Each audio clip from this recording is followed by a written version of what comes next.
Today, we're going to walk through how you can use a Python library called Pycaret to evaluate the quality of your synthetic data for machine learning use cases. Pycaret, as you guys can see here, very popular, nice open source framework. It advertises itself as being a low-code machine learning framework. One of the features that it has that's really nice is it makes it easy to run a battery of tests, so a ton of different classification algorithms on a particular data set, and let you see the results across all of those different algorithms. So in this case, we'll be using Pycaret to evaluate the quality of synthetic data that we generate versus the real world data that it was trained on. You can follow along here by going to our blog and clicking on the downstream ML classification use case here at Gretel. What we'll be doing here, and you can follow along in a notebook if you'd like, just by clicking on the Colab link. We will be generating a synthetic version of a real world multi-class classification data set and measuring the quality of synthetic data, a model trained on synthetic data, to predict, whether a user is going to buy pizza versus the real world data set that it was based on. Running through this notebook takes a while since it runs a battery test and we're generating synthetic data. So about 20 minutes end to end to let it run through. So we don't have to do that now. I went ahead and ran it in a notebook here, and we'll just walk through the results and walk through the code and kind of explain what's happening. To get started here, we're going to, in our Colab notebook environment, install some base libraries. So we're installing Pycaret, we're installing Gretel clients. You can see these guys get installed. As we go through here, we can see first we're going to install use the Gretel client essentially and log into the API, use it to create a synthetic version of this machine learning data set we have here. So we're looking at a grocery order data set. Our downstream use case is given all this knowledge about a user, predict whether the user is going to order pizza or not. So we have the real world data set right here. No need to generate that. We are going to first train a synthetic model. We're going to use our ActGAN model to do this, to create another data set that has the exact same size, dimensions, and insights as the original data, but doesn't actually repeat any of that data. Lots of use cases for synthetic data, whether it's privacy, whether it's augmenting limited data sets, things like that. First question we're going to ask ourselves, though, is how well does it perform? Here we see the Gretel report, which is meant to be very general, that's talking about the quality of the data, objectively looking at correlations in the data, distribution, and things like that. Very useful, but it doesn't answer the question of how well is this data going to perform on this task that I'm intending to use it for. So here we're going to talk about how to use Pycaret to do the same evaluation, compare it against a ton of different classifiers, and then take the average score that we see across it and see how well each model performs. So we start here by taking our synthetic data set, and what we're going to do is create some test train splits.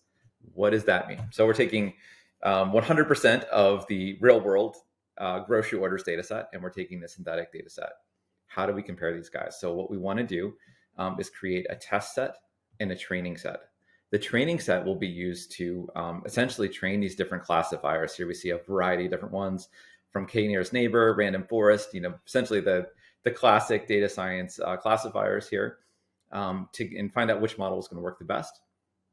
And then we'll compare the optimal model for the synthetic data set against the optimal model for the real world data set against the real world training data. So we're essentially, and got a couple nice graphs I can show you here for what's happening. We are splitting out the original data into several different pieces. So it's going to go, here we see about 25% of it's going to go to train the classifier. We're going to hold out some of that data. So the holdout here is 20% of that data. We're going to move completely to the side. Model never sees it. And the intent is that when the models are fully trained against the training data and against the validation data, which will leak a little bit into the model, they're run against data they've never seen before, which is this test set. So that's the goal. That's what the training test split is.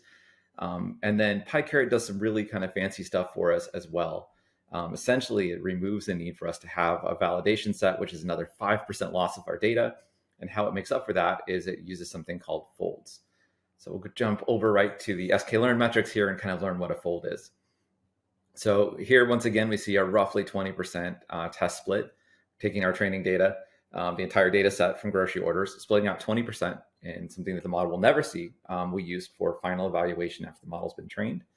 But instead of needing to take another, somewhere between 5 and 20% to use for validation, we end up randomly selecting 5%. These are called a fold of the data, or 20% in this case. 20% of the data that is used at each different split. So we run multiple tests against multiple classifiers, each time splitting the data. What this helps us make sure is that we don't over-optimize for one randomly selected validation training set. Rather, it gives us a more comfort that our model is going to perform well against the entire data set.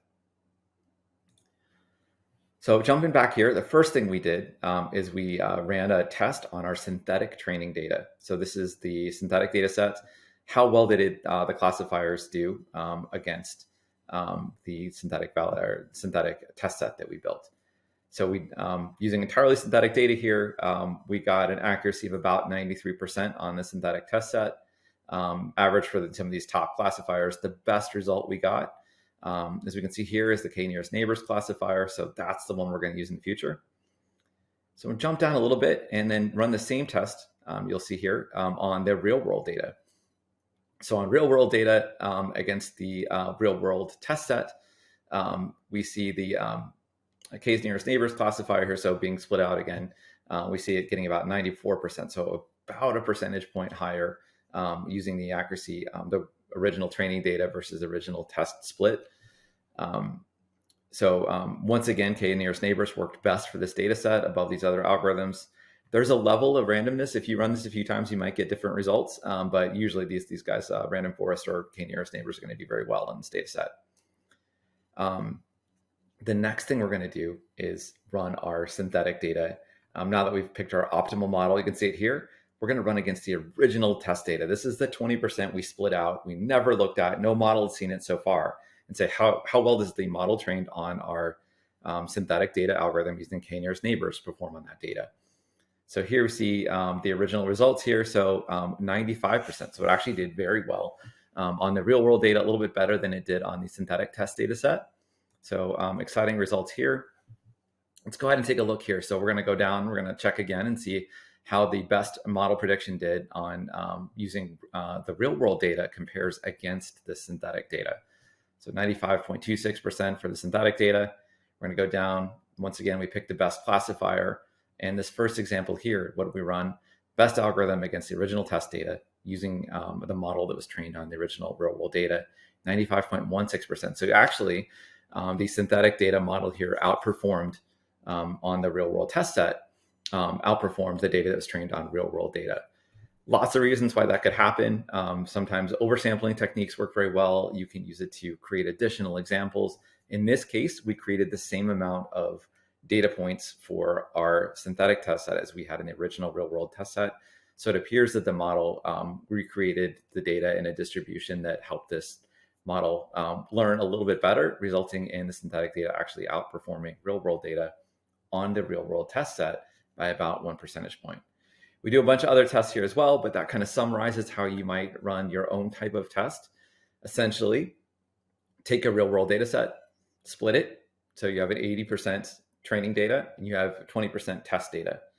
From that 20% or 80% of training data, you split it again and you figure out what the best classifier is to use on that test set.